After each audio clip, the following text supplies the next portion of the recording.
کہ کائنات کو یہ دکھانا منظور تھا جب مینا کی وادی میں ابراہیم علیہ السلام اپنے شہزادے کو لٹا رہے ہیں تو زمین نے بھی یہ منظر دیکھا، آسمان نے بھی دیکھا، فرشتے بھی دیکھ رہی ہیں، جنت سے حوریں بھی باہر آ کر یہ منظر کشی کر رہی ہیں۔ آج کائنات کے اندر ایک باپ اپنے بیٹے کو جو بڑی امنگوں سے ملا، بڑی دعاؤں سے ملا، بڑھاپے میں جا کر جو اپنے باپ کا سہارا ہو، جب اب ایک بوڑھا باپ اپنے شہزادے کو مٹی میں لٹاتا ہے، چھری تیار ہے گلا کاٹنے کے لیے، فرمایا میرے پیارے حلیم، ہم نے حلیم اس لیے کہا اس لیے کہ جب تو اس کے گلے پہ چھری کاٹ رہا ہوگا تب اس کا کلام یہی ہوگا، یا اباتی فعل ما تؤمر ستجدنی انشاءاللہ من الصابرین، اے میرے باپ تو وہی کر جس کا خالق کائنات نے تجھے حکم دیا ہے، تو دیکھے گا کہ انشاءاللہ میں آپ کے حکم سے صبر کرنے والوں میں سے ہو جاؤں۔ کیونکہ صبر دیا اللہ نے، حلیم بنا کر بھیجا، یہ پہلے ہی برداشت کرنے والے تھے۔ تو ابراہیم علیہ السلام کیا دعا کر رہے ہیں، ربی حب لی من الصالحین، یہ اللہ نیک بیٹا دے، نیک تو دے گا۔ اللہ فرماتا فبشرنا بغلام حلیم، ہم اسے برداشت کرنے والا بچہ عطا کریں گے۔ اور جب آپ پیدا ہوئے، قربان جائیے، آپ چونکہ پہلے ہی آزمائشوں سے گزر رہے تھے، اور جبھی تو آپ کو اللہ نے خلیل فرمایا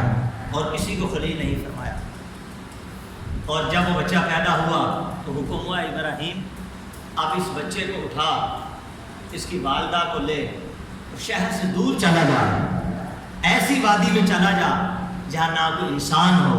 نہ حیوان ہو، نہ چرند ہو، نہ پرند ہو، نہ وہاں پر نہر ہو، نہ چشمہ ہو، نہ درخت ہو، نہ شجر ہو، نہ حجر ہو، کچھ بھی نہ ہو،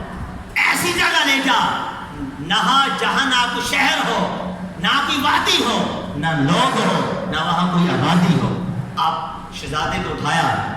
اپنی اہلیہ حضرت ہاجرہ رضی اللہ تعالیٰ عنہ کو لے گئے اور ایک پہاڑ پہ جا کے رکھ دیا۔ قربان جائیے، حافظ حفیظ جلندری رحمۃ اللہ تعالیٰ نے اس کا جو نقشہ کھینچتے ہیں وہ بڑا کمال ہے۔ چند اشعار آپ نے پیش کیے، کہتے ہیں یہ وادی جو بظاہر ساری دنیا سے نرالی تھی، یہی ایک روز دین حق کا مرکز بننے والی تھی، یہی ایک روز دین حق کا مرکز بننے والی تھی۔ یہ وادی جس میں سبزہ تھا، نہ پانی تھا، نہ سایہ تھا، اسے آباد کرنے کو ابراہیم خود آیا تھا۔ اور فرماتے ہیں یہی ننھے سے اسماعیل کو لا کر بسانا تھا، یہی اپنی جبینوں سے خدا کا گھر بسانا تھا۔ اور فرماتے ہیں یہ وادی جس میں وحشت بھی قدم رکھتی تھی ڈر کر، جہاں پھرتے تھے آوارہ تھرے پہ بادے سر سڑ کر، پھر فرماتے ہیں نہ اس پہ گھاس اگتی تھی نہ اس پہ پھول کھلتے تھے،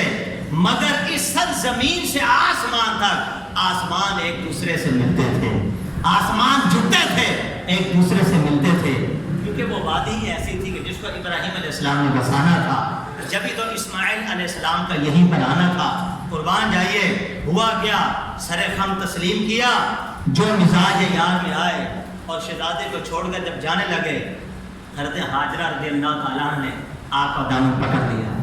اور کہا میرے سرتاج، ایسی جگہ جہاں پانی بے آب و بیا، نہ درخت، نہ شجر، نہ حجر، نہ بندہ، نہ بندے کی ذات، کچھ بھی نہیں، ہمیں کس کے سپرد کر کے جا رہے ہو؟ حضرت ابراہیم علیہ السلام نے پیغمبرانہ صبر اور حوصلے والوں کو جواب دیا، فرمایا میں تمہیں اس خدا وحدہ لا شریک کے سپرد کر کے جا رہا ہوں جو امانتوں کو ضائع نہیں کرتا۔ اب جب یہ جملہ سنا کہ وہ امانتوں کو ضائع نہیں کرتا، حضرت ہاجرہ رضی اللہ تعالیٰ عنہ مطمئن ہوگی اور آپ نے ان کا دامن چھوڑ دیا اور اللہ کی رضا پہ راضی ہو گئے۔ ابراہیم علیہ السلام جب وہاں سے جا رہے تھے تو رخصت ہوتے ہوئے رکت انگیز اور سوز و گداز میں ڈوبی ہوئی دعا آپ نے کی، جس کا ذکر بھی قرآن کریم کے اندر ملتا ہے، ربنا انی اسکنت من ذریتی بواد غیر زرع عند بیتک المحرم، اے اللہ، اے میرے رب، میں اپنی اولاد کو ایسی وادی میں چھوڑ کے جا رہا ہوں جہاں کوئی کھیتی نہیں، جو بے آب و بیا ہے، جہاں نہ پانی نہ کھیتی، کچھ بھی نہیں ہے، لیکن جہاں چھوڑ کے جا رہا ہوں عند بیتک المحرم، محرمی وہ تیرے حرمت والے عزت والے گھر کے پاس ہے۔ اب نبی کا علم دیکھیے، قربان جائیے، ابراہیم علیہ السلام کا علم اسے کتنا زبردست ثابت ہوتا ہے۔ علم ثابت کرنے سے پہلے یہ اشعار سنیے۔ کہتے سحر کے وقت ابراہیم نے اٹھ کر